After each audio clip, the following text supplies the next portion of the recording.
get away. American woman, listen what I say. American woman, stay away from me. American woman, mama, let me be. I gotta go. I gotta go.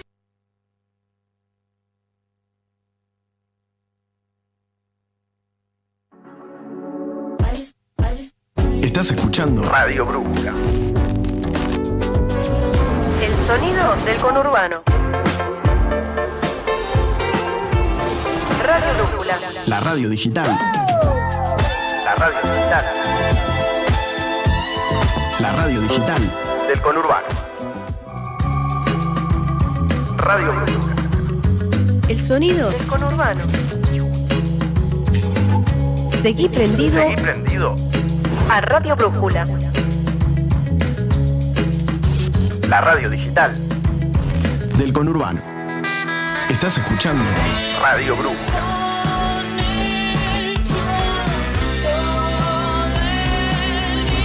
El sonido del conurbano.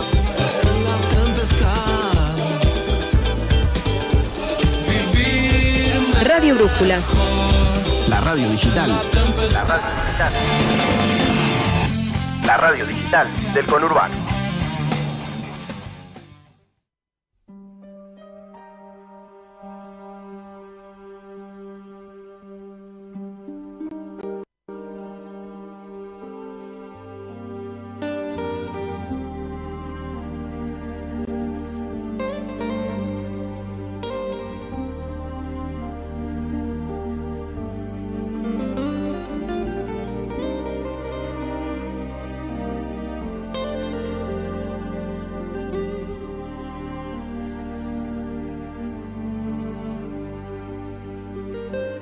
Ahora sí, buenas noches, ¿cómo están?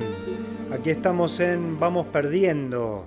No me di cuenta de que el programa anterior se llama algo igual, pero es porque estuve fin de semana así, medio de jirafa, y llegué a esa conclusión de ponerle así, pero tiene un motivo este programa, el nombre de este programa, Vamos Perdiendo, que es que intenta hacer una emisión, como se decía antes, en los programas de radio,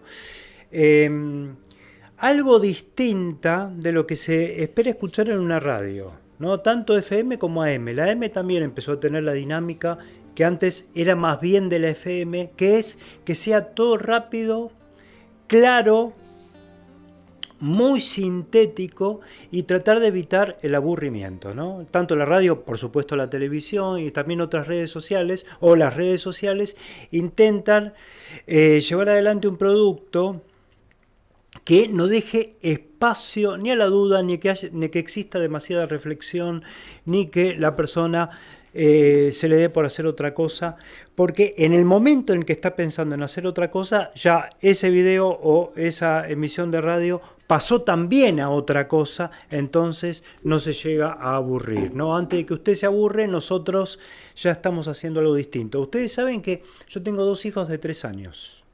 Y me di cuenta que los dibujos animados, las secuencias de los dibujos animados duran 1,5 segundos, ¿no? Para captar la atención de los chicos. Cada una de las escenas dura eso, 1,5 segundos, a diferencia de cuando era chico, que vos lo veías, yo tengo 47 años, o sea, cuando yo era chico, Tom y Jerry estaba realmente el gato y el ratón adentro de la pantalla porque no había tecnología para los dibujos animados, pero vos veías, por ejemplo, a Tom y Jerry o al señor este que corría al correcaminos, una secuencia, una escena donde estaban segundos y segundos persiguiéndose, o sea, pasaba lo mismo durante casi medio segundo. Ahora la escena en un dibujo animado dura 1,5 segundos. Y los programas de radio, de televisión, en general, en su gran mayoría, los videos de YouTube también tienen esa rapidez y esa dinámica. Bueno, este programa de radio se va a escuchar poco, por eso se llama Vamos Perdiendo. Vamos a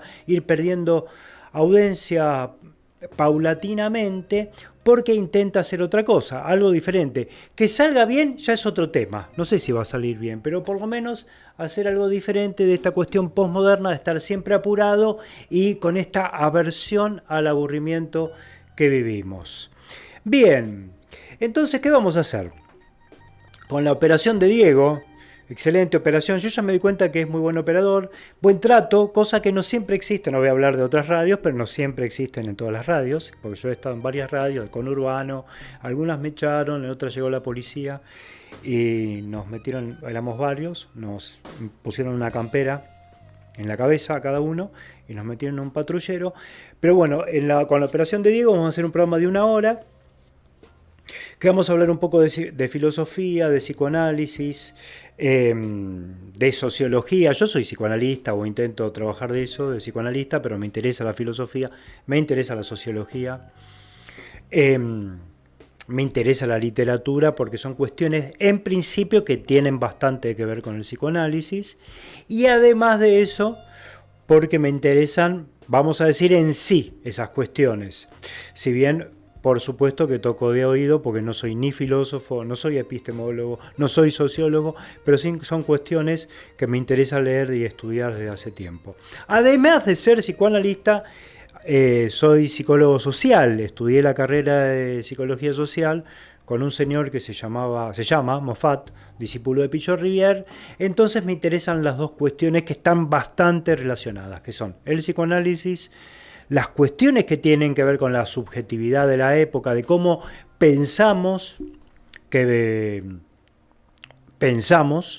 de manera autónoma y libre, cómo creemos que somos libres, pero estamos en realidad determinados por valores e ideales de la época, cuestiones que se piensan, por ejemplo, en el psicoanálisis, pero también desde la psicología social de Pichot Rivière. Que Pichot Rivière, como es argentino, no es cool, esa es otra cuestión, ¿no? Que todo lo que es argentino pareciera que fuera menor, ¿no? Entonces vos decís, no sé, Éric Laurent, que es un psicoanalista francés, Éric Laurent, parece el nombre de camisas, ¿no? De camperas, pero suena re cool, debe decir cosas re interesantes, y es un chanta. Éric Laurent es un chanta. O Jacques, ya no puedo ni decirlo, Jacques Alain Miller, que es el suegro de Lacan, que es más chanta todavía, pero como son franceses suenan re interesantes, vienen acá, roban un montón de plata porque alquilan conferencias, alquilan lugares para hacer conferencias, la gente va. Pero Pichot Rivière, como era argentino, si bien tiene un nombre de origen francés o belga, no, porque era un tipo que trabajaba en los manicomios, no es que hablaba de la psicosis, pero estaba encerrado en un consultorio. Trabajaba en los manicomios, Pichot Rivière, digo, en los lugares de bajos recursos, en barrios de bajos recursos. A veces atendía en cabarulos, ¿no? A veces atendía en cabarets, a él le gustaba ir a la noche a los cabarets y atendía ahí, tenía su consultorio en el cabaret, ¿no? Y entre tanto que venía un paciente y otro, tomaba Gatorade. Entonces, en relación a todo esto, ¿de qué vamos a hablar? De eso, de la época, de cómo se piensa en esta época y cómo a veces llegamos a una conclusión ingenua de que la subjetividad actual es la única manera de entender las cosas. Que la manera en que entendemos las cosas actualmente es la única y es la natural, es la normal. Entonces, tanto en el sentido de lo normal como en el sentido de lo natural, creemos que, por ejemplo, la verdad, ¿dónde está? Para empezar, ¿no? Esto lo he dicho en otras radios, pero como el público se renueva, les va a parecer quizás original, aunque hay gente que me sigue, ¿no? La verdad, ¿dónde se encuentra para todos? ¿En dónde? En nuestro interior, ¿no? Bueno, eso es una cuestión ideológica y de la época. Nosotros pensamos que de manera introspectiva vamos a conocer nuestra verdad, ¿no? Nadie puede decirnos cuál no es nuestra verdad porque cada uno sabe cuál es la verdad. Bueno, eso es en realidad pura ideología neoliberal, ¿no? Así como cada uno piensa que para ganar dinero tiene que hacer propio mérito y esforzarse y compitiendo con el otro, para estar bien psicológicamente también se tiene que meter para adentro. Entonces, tanto esta idea como muchas otras, que si seguimos viniendo acá, digo seguimos porque a veces van a venir invitados, bueno, y además está Diego en la operación, por supuesto, vamos a ir relativizando y criticando, no para volver a la modernidad, no para volver hacia atrás de manera nostálgica o conservadora. Es decir, no vamos a criticar esta época para decir todo tiempo pasado fue mejor. No, no es para eso. Esta época posmoderna en la que vivimos y en la que pensamos está caracterizada por la licuación de los ideales. Es decir, el que tiene ideales es un nabo, ¿no? El que tiene ideales políticos, ideales de transformar el mundo, es un tonto, ¿no? Se tiene una actitud peyorativa o hasta irónica con quien dice, bueno, yo políticamente quiero algo distinto, ¿no? Y si pienso ahí, a ella se ríen y se van y lo dejan solo. Pienso que es posible transformar la realidad. Dice, no, vos lo que tenés que hacer es quedarte en tu casa viendo series de Netflix y ocuparte de vos. Cosa que dicen muchos psicólogos, colegas, yo soy psicólogo, ocupate de vos, no te tenés que ocupar de vos, porque por ocuparte de vos es que estás solo y nadie te viene a ver. Entonces, es esa la cuestión, empezar a revisar estos estereotipos y estas ideas de normalidad en la que vivimos. Entonces, yo no sé, Diego, ¿puede ser que escriban ahí? ¿Hay oyentes? ¿Se podrá escribir? ¿Hay un chat de la radio? Sí, hay un chat de la radio. Impresionante la cantidad de gente que se comunica. Voy a leer ahora los saludos. Mirta Orozco, Pablo Daniel Darahuingas, Analía Vázquez, Gonzalo Avellaneda, Guillermo Aguirre, Marcelo Lagiusa y Eduardo Pino. Están saludando. Guillermo Aguirre dice, ¿por qué nombre vamos perdiendo? Y Eduardo Pino ya empieza con sus habituales comentarios que dice, estaría lindo atender en un cabaret. Gonzalo Avellaneda dice, exacto Alejandro, que no sé a qué se referirá, ¿no? Entonces, Gonzalo Avellaneda es el apellido, no es que es de Avellaneda. Entonces, la culpa de que creemos que la verdad está dentro nuestro es de los adolescentes, dice Guillermo, y ahora voy a comentar por qué dice eso. Bueno, después voy a seguir leyendo los comentarios porque ¿qué me han criticado? Que leo muchos comentarios y me desvío del eje central del programa. Entonces, la idea es hablar de varios autores y hoy se me ocurrió traer a un autor que quizás Diego lo conozcas, que se llama Søren Kierkegaard. Kierkegaard, no sé si lo estoy pronunciando bien, era un filósofo danés que vivió entre 1813 y 1855, se murió joven, tal como lo había de alguna forma preanunciado su padre, ¿no? Todos mis hijos van a morir joven, decía su padre. Él duró un poco más que sus hermanos, tuvo algunos hermanos que murieron más jóvenes todavía. Se lo denomina el padre del existencialismo y también se lo denomina, quizás si está escuchando Sergio, de Bariloche, se lo denomina también a Kierkegaard uno de los padres del posmodernismo, ¿no? Que sabemos que Sergio de Bariloche es un fanático del posmodernismo también y de la posmodernidad, ¿no? Le encanta. Bien, ¿y qué le pasaba a Kierkegaard? Kierkegaard tuvo un padre extremadamente religioso y católico, ¿no? Y él en algún momento de su vida, su padre, plantea lo siguiente: voy a tener un castigo por parte de Dios por haber maldecido su nombre, ¿no? En algún momento de su vida, el padre de Kierkegaard maldice a Dios.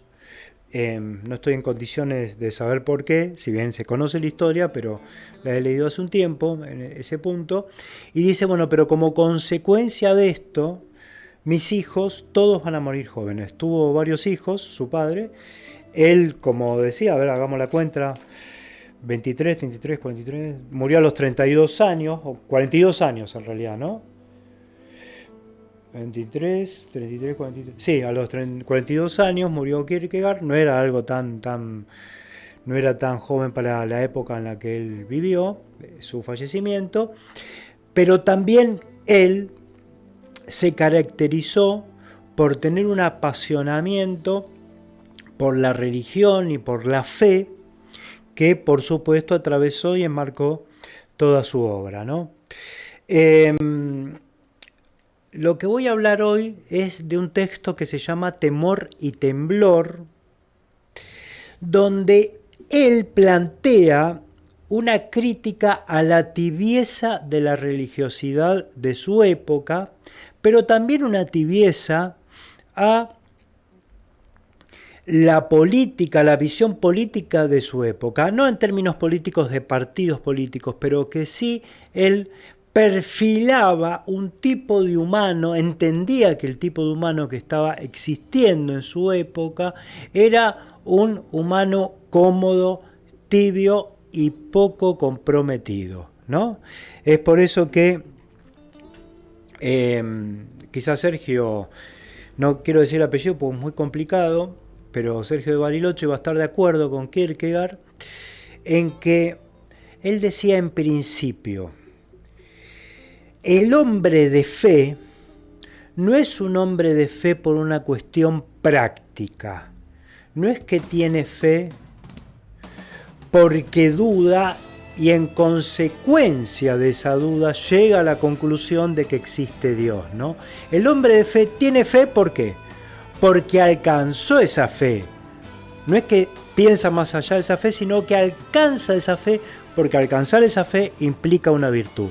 No voy a hacer un programa religioso, por supuesto, no se trata de eso, sino que lo que quiero fijar es un contraste entre el apasionamiento y el compromiso del autor que estamos viendo y la vida actual, que nos lleva a algo, como decía antes, tibio, poco comprometido y donde lo que prima más que todo es el equilibrio, ¿no? Todo tiene que ser equilibrado, no te zarpes, si vas a dar una opinión tenés que ser mesurado, tranquilo y prolijo, ¿no?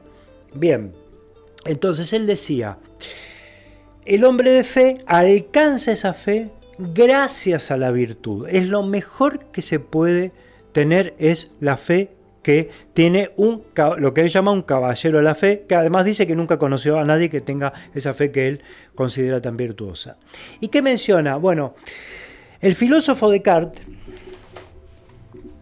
él lo toma para decir, la duda cartesiana, porque Descartes decía, bueno, yo en un momento de mi vida, estoy en un momento en mi vida, ¿viste? Eso lo dice mucha gente, estoy en un momento de mi vida, bueno, pero Descartes decía cosas interesantes, ¿no? Estoy en un momento de mi vida donde mis maestros me hacen dudar de las enseñanzas que me dieron. También dudo de mis percepciones. ¿Cómo sé yo que si estoy viendo algo que es de color negro, sea efectivamente de color negro y no de otro color? Aquello que pienso, ¿será real? ¿Será verdadero más que real? ¿Será verdadero o hay un genio maligno que me hace pensar que eso que pienso es verdadero? Entonces él empieza a dudar de sus experiencias, de sus conocimientos, de sus maestros, de sus percepciones, de lo que le brinda sus sentidos, ¿no? Las representaciones que tiene del mundo, empieza a dudar de todo. Tiene lo que se llama, o crea lo que se llama, la duda metódica. Pero Kierkegaard decía, esa duda también la ponía en duda. Él no estaba tan comprometido con esa duda, sino que era algo que él anunciaba que le servía a él. Lo verdadero en Descartes, según Kierkegaard, estamos hablando de Kierkegaard, hablando de Descartes, no de otro autor o de quizás lo que realmente hubiese sido la posición de Descartes, pero Kierkegaard decía, realmente lo que plantea Descartes es la fe. Él de lo que no duda es de Dios. Mirá vos, qué interesante, ¿no? Porque generalmente se piensa a Descartes como el filósofo que anuncia, que instituye el pensamiento científico como racional, metódico y además individual. Pero Kierkegaard toma otra cosa, ¿no? Que es que realmente no tenía ninguna duda de la existencia de Dios y que estaba totalmente comprometido en esa fe. Entonces relativizaba esta duda de Descartes en lo que tenía que ver con la adquisición del conocimiento, ¿no? ¿Y qué pasa en Temor y Temblor? Da un ejemplo bastante fuerte, trabaja con un texto bastante fuerte del Antiguo Testamento, no sé si es para un lunes a la noche, que es cuando Dios habla con Abraham y le dice, si vos realmente me amás, es que te está hablando Dios, no es que te mandó un mensaje, una promoción de Movistar, sino Dios se comunica con Abraham y le dice, si vos realmente me amás, tenés que llevar a tu hijo Isaac a la montaña de Morija, que es como Puente la Noria, de Peligrosa, tenés que llevarlo a la montaña de Morija y sacrificarlo. En realidad él dice sacrificarlo en holocausto. O sea, si realmente me amás, tenés que hacer eso. Entonces, estaba en contradicción el amor que sentía Abraham por Dios con, por supuesto, el amor que sentía Abraham por su hijo. Siendo que el hijo de Abraham había sido algo que Dios le había otorgado después de muchos años. Él no tenía edad, ni tampoco su mujer, para tener hijos. En esa época, estamos hablando del Antiguo Testamento, no existían los tratamientos de fertilización asistida, ese tipo de cosas no había, ¿no? Por supuesto, pero quién sabe, hay versiones locas, ¿no? Que dice que en realidad eran extraterrestres los que hablaban con estos seres que se comunicaban con Dios, y que parece que llevaban a la nave en espacial un sistema de tratamiento, pero esto vamos a dejarlo de lado. Pero entonces era un hijo altamente valorado por Abraham, pero era nada menos y nada más que Dios el que le había dicho, bueno, si tanto me querés lo tenés que sacrificar en holocausto. Entonces, ¿qué es lo que piensa Kierkegaard al respecto? Kierkegaard piensa en su padre, porque dice, hay un viejo que leyó varias veces esta historia de Abraham y cuanto más la lee, menos la entiende, ¿no? Estaba hablando de su padre, posiblemente, ¿no? Porque su padre habíamos dicho que tenía una gran fe religiosa y era un estudioso de la religión católica. Entonces, una versión que se le ocurre a Kierkegaard, que interpretó su padre, es que Abraham le dice a su hijo, yo no soy un buen padre, yo soy un mal padre, yo soy un monstruo, no creas en mí porque soy una mala persona. Y en ese momento en que lo va a matar, justo Dios le tira un cordero y le dice, no mates a tu hijo y mejor sacrifica al cordero, es mucho mejor. Y no sucede esto, porque la historia se conoce que no termina matando a su hijo. Después hay una segunda versión. Cuando tengamos que ir a la tanda o algo, me avisas, Diego. No, pues, hay una segunda versión que dice que Abraham hace silencio frente a esa situación. Pasa lo mismo, que no lo mata a su hijo, porque Abraham, Dios le da esta opción a último momento, pero los dos quedan en silencio frente a eso. Tanto frente a esta imagen monstruosa que presenta su padre, como esto de hacer silencio frente a esas situaciones, no digamos nada de esto, Kierkegaard presenta dos homologías. Frente a la monstruosidad del padre, él dice, también una madre, cuando tiene que destetar a su hijo, lo hace de una manera brusca. ¿Para qué? Para que el hijo no se encariñe demasiado con su seno y pase a otra cosa, ¿no? Si vamos a hacer es como cuando a mí me ha pasado bastante, que me dejan, me abandonan. Entonces, acá se están sintiendo identificados del otro lado, claro. Y me han abandonado de muchas formas.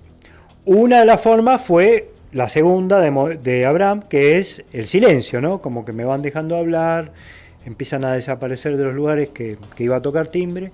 Pero esta forma es abrupta.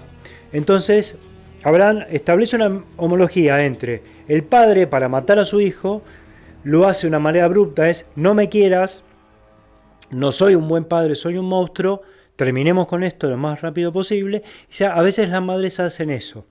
La otra forma de separación es en silencio, ¿no? Y también, dice Abraham, algunas madres tienen la suerte de poder abandonar esta práctica de darle la teta a su hijo, también en silencio. Y el hijo pasa lentamente, también de manera prolija, a consumir otros alimentos. ¿De qué estaba hablando ahí Kierkegaard? De la separación. Estaba hablando de una pérdida, por eso se llama Vamos Perdiendo, de una pérdida, de una separación de lo que era una autoridad. ¿Qué puede pensarse con respecto a esto? Bueno, desde el psicoanálisis se pueden emplear diferentes intervenciones, pero lo que apunta un psicoanálisis, por lo menos desde como entiendo a Lacan, es la caída de la autoridad. La caída de la autoridad. No necesariamente de los padres o de la figura de los padres, sino de la caída de que exista un saber absoluto, ¿no? El psicoanálisis plantea eso. No hay saber total, hay saber, ¿no? Y hay verdad, pero lo que no hay es saber absoluto, o lo que no hay es verdad absoluto, es la caída de lo absoluto. Digo esto, lo aclaro así porque algunos psicoanalistas dicen no hay saber directamente o no hay verdad. ¿En qué caen ahí? En el posmodernismo, que es todo relativo, bueno, cualquier cosa está bien, porque si es todo relativo, si no hay saber, hay muchos colegas míos que no estudian, si todo es relativo. Si cualquier cosa le podés decir al paciente, si total, nada es mejor o nada es peor, porque nadie tiene la verdad. No, sí, hay saber, hay verdad, pero eso no tiene un carácter de dogma, o sostenerlo de una manera dogmática sería como quedar en una relación de dependencia.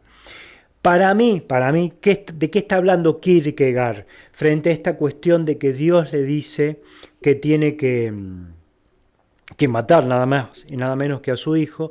Está hablando de una contradicción en la fe de Abraham, pero también, nada menos, que una contradicción en Dios, ¿no? Dios te está diciendo que mates, siendo que es un pecado, eso, en principio, y nada más, y además que mates a tu hijo, que sería como un pecado a la potencia, ¿no? Como que peor que eso, ¿no? Es peor que Mirta Legrand. Entonces, de lo que habla también Kierkegaard es que el compromiso en esta contradicción, el compromiso en tomar registro en esta crisis entre la relación entre Abraham y Dios, eso, ¿cómo lo resuelve Abraham? Lo resuelve comprometiéndose, diciendo, bueno, voy a tomar la decisión de hacer lo que Dios dice. No estoy diciendo que uno, si le aparece una voz que le dice que haga eso, uno, el oyente del programa, lo haga. ¿Por qué? Porque sabemos que hay estructuras psicológicas donde te aparecen voces que te dicen anda a matar a tu hijo y es mejor no hacerlo, ¿no? Ya sabemos, pero no estoy hablando de eso. ¿Por qué no estoy hablando de eso? Porque después Kierkegaard va a otro tema, que es el siguiente. Hay un señor, dice, que está enamorado de una princesa. Entonces, él no tiene muchas esperanzas de seguir el vínculo con esa princesa, en realidad de conseguir un vínculo con esa princesa. Es muy difícil que le dé bola. Dice eso, ¿no? Cuando en realidad sabemos que, no me puedo acordar el nombre ahora, lo estuve leyendo hoy, pero bueno, esa princesa existió para la vida de Kierkegaard y era una muchacha con la que él salió y no se sabe por qué, él no sabe por qué terminó con ese vínculo. Cuando quiso recuperar ese vínculo, ¿qué le dijo ella? Vamos perdiendo. Le dijo, me casé con otro señor. Pero él dice, al darla absolutamente por perdida esa relación, es decir, al comprometerse en esa pérdida, es decir, no se puede hacer nada y me resigno absolutamente a que ya no voy a poder salir con ella. Bueno, ahí es que ella vuelve hacia él. ¿Se entiende? Entonces, lo que quiere decir Kierkegaard es, si te vas a comprometer sabiendo que podés perderlo todo. Si no vas a comprometerte en ese sentido, mejor no hagas nada. Que es un poco lo que decía Cristina, ¿no? Como decía, que se quede en su casa, ¿no? Los funcionarios que tienen miedo, quédense a su casa. Bueno, voy a leer los funcionarios que no funcionan, pero decía ahí. Y Kierkegaard decía eso, si los católicos que no funcionan, es decir, van a misa porque les conviene, o el tipo que dice, bueno, no la voy a dar por perdida. Cada tanto le mando un mensaje en el WhatsApp. No, así no, decía, quiere que haga. Comprometete en perderla. Tené cierto coraje y asumí que perdiste. Ahí es muy probable que vuelva hacia vos, también decía, ahora vamos a hablar. Bueno, la licenciada Bosca me está diciendo pausa. ¿Qué quiere decir eso? Que ahora vamos a una tanda o algo así, a un disco, bueno, a un separador. Bien, vamos a ir a un separador y después vamos a leer algunos comentarios de oyentes.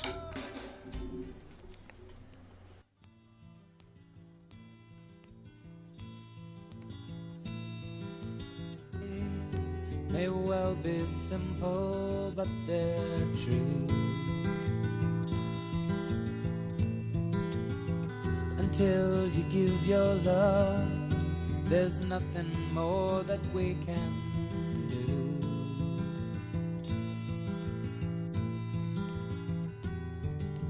Love is the opening door.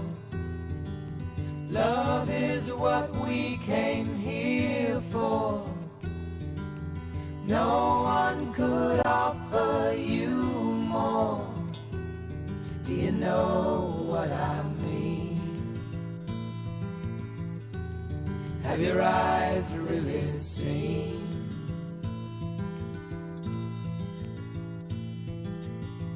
You say it's very hard to leave behind the life we knew.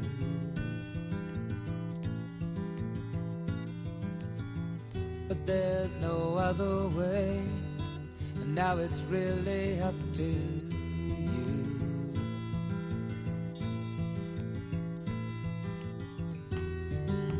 Love is the key we must turn. Truth is the flame we must burn. Freedom the lesson we must learn. Do you know what I mean? Have your eyes really seen?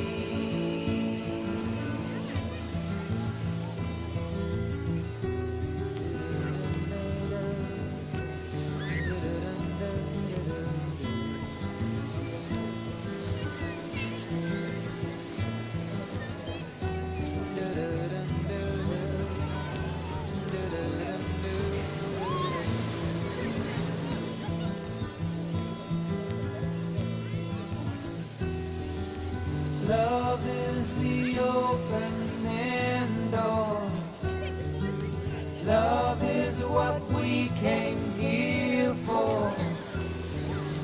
No one could offer you more.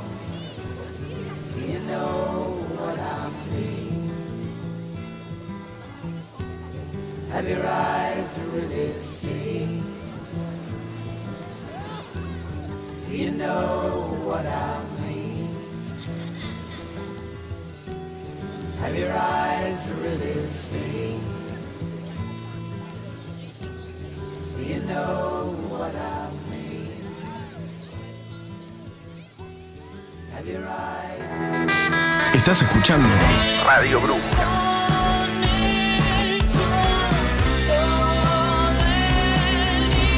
El sonido del conurbano.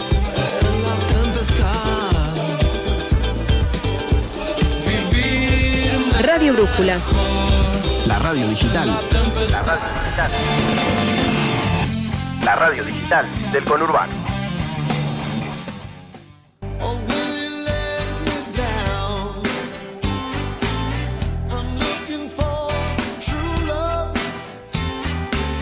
but am I lost or found? Gonzalo Avellaneda dice, exacto Alejandro, andás a ver a qué se refieren, Guillermo Aguirre, la culpa de que creamos que la verdad está dentro nuestro es de los adolescentes. Eso lo había leído antes, ahora voy a decir por qué. ¿Qué significa estar derrotado? Dice Germán Gómez. Buenas noches, licenciado, dice Claudia Josefina de María. Silvia Chaer, buenas tardes, qué buen nombre del programa. Sergio Di Buccianico. Salute Pascolini, acá estamos escuchando atentos. Suscríbanse, por favor. Sí, suscríbanse al canal de YouTube. Así ya tienen además la programación de la radio en general. Gonzalo Avellaneda, genial el programa. Pablo Daniel Darawingas dice: esa duda metódica surge cuando comienzan a tomar drogas ilícitas. Bien. Red de Mundial Inclusiva a la Discapacidad, excelente el programa, felicidades.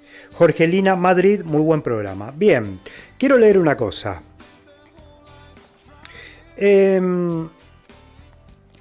Vida terrana, plantas y aromas. Es un emprendimiento basado en el interés por la naturaleza. Realizamos el armado de plantas en macetas biodegradables para disminuir el uso de plásticos innecesarios. Y producimos aromas en spray con aceites esenciales que conservan las propiedades de las plantas y flores, por lo cual se usan para acompañar momentos de relajación, concentración, etc. Les paso el Instagram de Vida Terrana, que es Instagram @Vida Terrana, así de simple, @Vida Terrana. Pueden ver y encargar los productos ingresando al Instagram. Después lo voy a volver a leer. Bien, entonces seguíamos con Kierkegaard en esta cuestión que él critica, ahí no estamos muy de acuerdo, de la ciencia. Pero dice algo muy muy interesante. Él dice: alguien que realmente profesa la fe no es un científico. Porque dice que la ciencia tiene que ver con la claridad. El discurso científico tiene que ver con la claridad, agregaría yo, con la demostrabilidad. Vos cuando sos un científico, si es que llevas adelante esa disciplina, una disciplina científica cualquiera, tenés que ser claro y tenés que demostrar tus argumentos. Para la ciencia no hay algo como, se usa mucho en el psicoanálisis, que es, bueno, es así. Yo le dije eso al paciente, pero es porque me nació, ¿no? Como alguna cosa que me advino. Esa es una palabra que estuvo muy de moda hace 10 años entre los psicoanalistas. Le dije tal cosa al paciente porque me advino, ¿no? Porque mi terapia, mi experiencia personal me hizo decir eso. No. Eso no es ciencia. Si querés, no hagas ciencia, no estás obligado a hacer ciencia. Pero lo que dice Kierkegaard es: la ciencia tiene que ser clara y tiene que ser demostrable. Y la fe no es demostrable y no necesita de la claridad. Es más, para Kierkegaard la fe no es clara. De hecho, él escribía de una manera compleja, adrede, porque él decía: tiene que haber dificultad en el entendimiento. Cuando hay dificultad en el entendimiento es que hay esfuerzo y se puede llegar a un punto mejor que lo que es fácil de entender. Y daba un ejemplo en esto de la claridad, que serían algo así como los autores de libros, como ahora sería un libro de autoayuda, una cosa por el estilo. Es decir, para Kierkegaard sí tiene que existir el esfuerzo y sí tiene que existir el compromiso para entender. No estoy muy de acuerdo porque para mí, no sé si es para mí, no importa lo que sea para mí, pero la ciencia sí puede llegar a determinadas verdades, aunque estamos de acuerdo a que la ciencia como tal no le interesa la verdad. Por ejemplo, en una investigación científica no cabe los aspectos subjetivos para esa investigación del investigador. Un investigador científico puede haber sido motivado o causado por cuestiones de su historia y de su vida personal para llevar adelante un determinado estudio, pero eso que lo llevó adelante para estudiar un fenómeno, un objeto, su objeto de conocimiento, no tiene demasiado interés. En todo caso, podemos pensar, por ejemplo, el psicoanálisis. El psicoanálisis lo que propone es una articulación entre la verdad, que es algo que rechaza de plano la ciencia, la verdad, y la ciencia, porque de lo que se trata es tener la rigurosidad la claridad, que no le gustaba a Kierkegaard, la rigurosidad, la claridad y la demostrabilidad de la ciencia, pero sin desatender la verdad. Cuando la verdad, ¿a qué área pertenece o a qué ámbito pertenece? Al de Kierkegaard. La verdad pertenece a la filosofía y a la religión. La religión es la que básicamente está interesada en la verdad, siendo que la verdad para la religión, por supuesto, es una verdad para todos. Pero bueno, volvamos a Kierkegaard, en su atentado contra la posmodernidad, a su atentado contra la posmodernidad, porque él dice la falta de compromiso, el no querer perder nada, la tibieza, y le agregaría yo, que no sé si está en el texto, la especulación, ¿no? Cuando uno especula con las relaciones, con el trabajo, con el compromiso político o con la política, la especulación y esto de ser mezquino con las pasiones es lo que te lleva a llevar una vida miserable, ¿no? Miserable. Entonces, él lo que dice, volviendo a esa relación que tenía con una princesa, no lo decía de primera persona, sino como muchas veces uno escucha decir a alguien que dice le pasó a un amigo, ¿no? Y está hablando de él. Bueno, él decía, hay un señor enamorado de una princesa, la pierde, es imposible que pueda recuperarla. En realidad no dice la pierde, nunca estuvo en ella y es imposible estar con ella. Y entonces decide ya no abrigar ninguna esperanza en ese vínculo. Cuando decide no abrigar ninguna esperanza es que se concreta la relación con ella. Él habla de una lógica, pero es un oxímoron, ¿no? Habla de una lógica, bueno, ahí Clapton perdió al hijo, ahí está hablando de Abraham, viste como el inconsciente está siempre articulado, trabajando. Bien, qué fuerte, qué triste. Bueno, cuando él da por perdida a esta mujer, es que ella vuelve. Y habla de una lógica absurda, ¿no? Cuando das por perdido todo, lo tenés todo. Parece Claudio María Domínguez, pero no. ¿Por qué?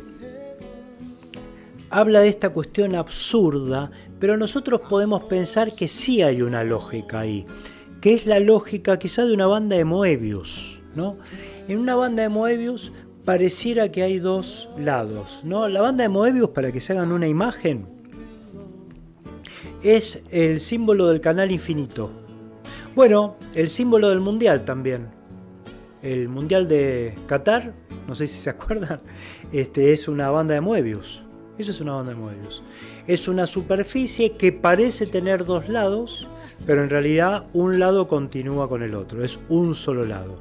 Entonces, el dar todo por perdido y el recuperar o el ganar todo, pareciera que son dos lados, pareciera que son opuestos, pero son opuestos que forman parte de una misma superficie. Entonces, en esta cuestión del compromiso que plantea Kierkegaard, de no querer retener o de abandonar esta ilusión de que reteniendo se gana, efectivamente se gana, ¿no? Entonces, como decía antes, ¿para qué nos sirve pensar todo esto? No sé si es para hacernos católicos como él. Me parece que para nada se trata de eso. Ni tampoco se trata de llegar a una especie de extremismo, ni religioso ni de ninguna clase, sino que se trata de pensar un contraste con la sociedad actual, donde lo que está en boga es cuídate, querete, bueno, cuídate, pensá en vos, no des demasiado, no te abras mucho a los demás porque te pueden cagar o te pueden llegar a tener envidia, y lleva una vida mezquina, egoísta y especialmente encerrado. Que en ese sentido pensaba, depende de cada caso por supuesto, pero pensaba en la proliferación de ataques de pánico, ¿no? Ahora hay muchos más ataques de pánico que antes. Freud trabajaba, por ejemplo, con lo que ahora se llama ataque de pánico, que él le llamaba angustia automática. ¿no? Automáticamente aparece un momento de angustia que no se puede vincular con facilidad con nada, ¿no? La persona que está en un ataque de pánico, antes llamado angustia automática, dice no sé por qué. De repente siento que me voy a morir, etcétera. Que a veces en algunos casos es mejor por la vida que llevan. Entonces, pero eso, si ustedes prestan atención, esos ataques de pánico implican una preocupación total de la persona por sí mismo, ¿no? Si hay algo que no puede hacer alguien que tiene un ataque de pánico es preocuparse por el otro. Imposible, ¿no? Entonces quizás esta cuestión tan común de los ataques de pánico tenga que ver con este imperativo de fíjate lo que te pasa a vos.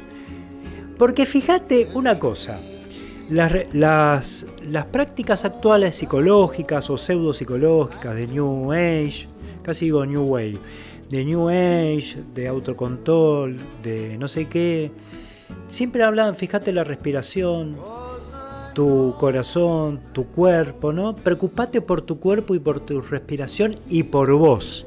Y si hay algo que le pasa a un tipo que está con ataque de pánico es preocuparse por eso.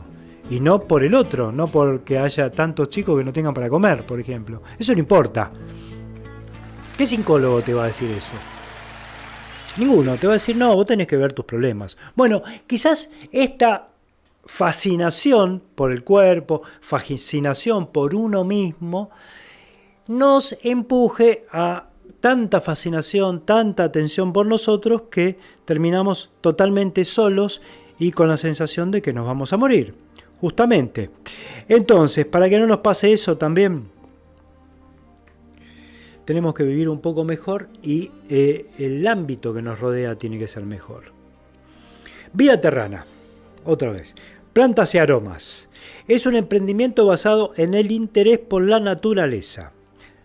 Realizamos el armado de plantas en macetas biodegradables para disminuir el uso de plásticos innecesarios y producimos aromas en spray con aceites esenciales que conservan las propiedades de las plantas y flores, por lo cual se usan para acompañar momentos de relajación, concentración, etc.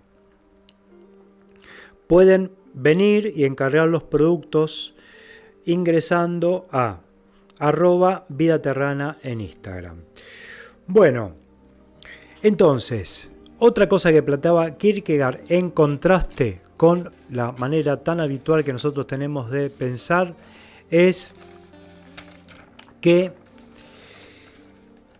no pensamos en términos del hombre con conciencia eterna, ¿no? Nosotros tenemos muy bien inscripta la idea de que nos vamos a morir. De hecho, es algo que se dice. Yo menciono mucho la psicología porque es algo que más o menos tengo cercano porque soy psicólogo, pero no se debe decir solamente en los ámbitos psicológicos esto de la vida es corta y disfrutarla. Tenés que disfrutarla porque es corta. Bueno, esto es el sentido común de la época. No es que esté mal eso, pero ¿será que hay otra manera de mirar las cosas? Además de esa, ¿no? Porque el problema no es que uno piense que algo está bien o que está mal. El problema es el pensamiento único.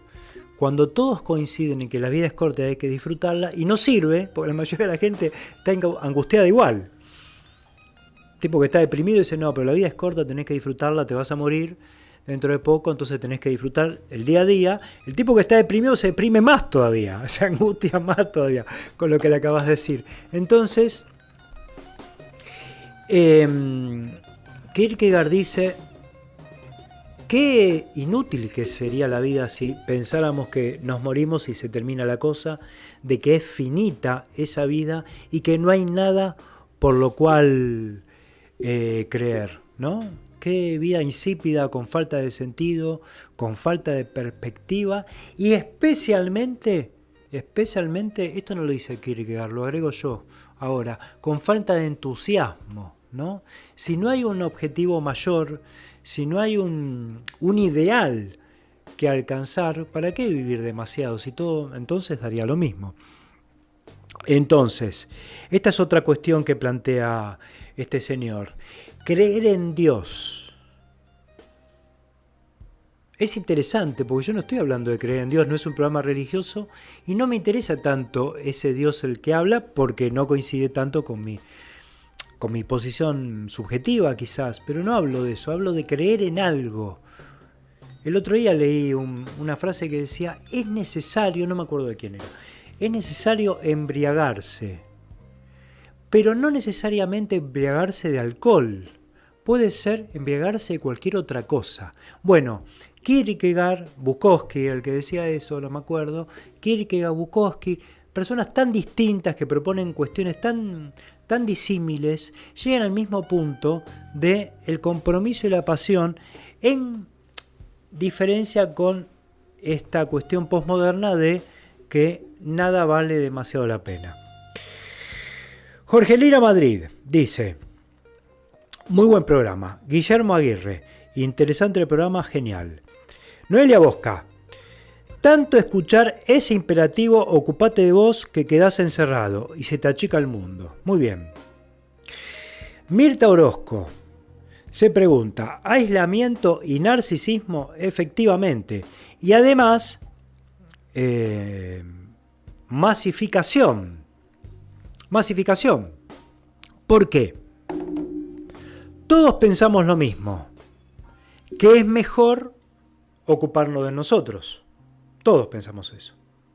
Entonces, es mejor aislarse, conocerse. Esa es otra de los psicólogos, buenísimo. Tenerse como prioridad. Tenete a vos como prioridad. Entonces después cuando tenés 80 años, te llevan a un geriátrico tus hijos y ¿qué te dicen? Bueno, vos dijiste toda tu vida que te tenías como prioridad. Ahora nosotros aprendí, como el tema de ¿quién era? De Rodrigo. Aprendimos de vos, que hay que tenerse a uno como prioridad. Así que te quedás en el geriátrico, nosotros nos vamos a tener como prioridad y te vamos a venir a ver una vez cada 3 meses. ¿No? Eso se te puede venir en contra, eso de tenerte como prioridad. Entonces, tenerse como prioridad, aislarse y desconfiar de todo aquello que suponga un proyecto a largo plazo, como decía Kierkegaard, nadie cree en la eternidad. Todos piensan en lo finito, en lo que tiene un fin, ¿no? Bueno, todo eso quizás no lleven a esta vida tan aburrida en la que estamos viviendo. Entonces, quizás acá venga, ya que está escuchando Sergio de Bariloche, en ayuda nuestra, un sociólogo que, ya que se renuevan los oyentes, pero no tanto, así que no lo voy a mencionar tanto, voy a empezar a leer otras cosas, pero un autor que se llama Gilles Lipovetsky, sociólogo francés.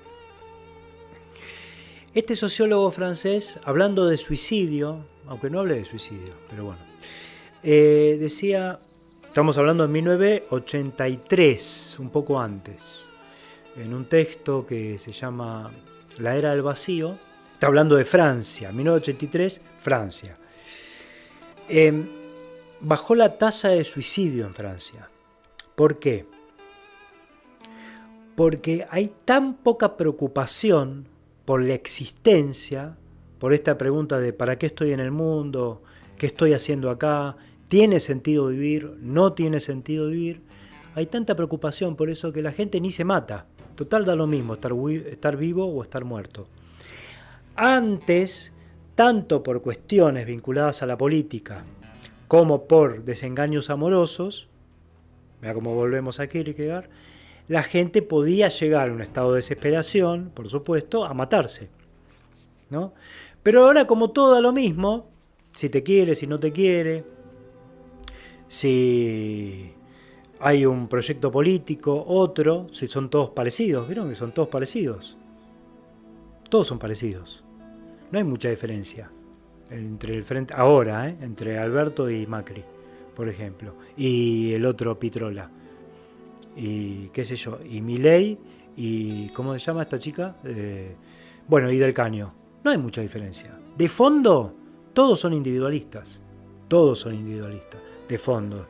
Después algunos, para mí, los peronistas hacen algo por la gente, pero la cuestión filosófica de fondo es individualista. Como decía Zamora, autodeterminación y libertad, individualismo. Bien, entonces, Kierkegaard dice, terminemos con esto de hacer las cosas a medias, preocuparse por uno y esta idea de creer en uno como si uno fuera Dios, ¿no? Porque para cerrar, ya vamos terminando, lo que quiere decir Kierkegaard es que cambiamos de Dios. Antes creíamos, teníamos fe en el Dios de los cristianos.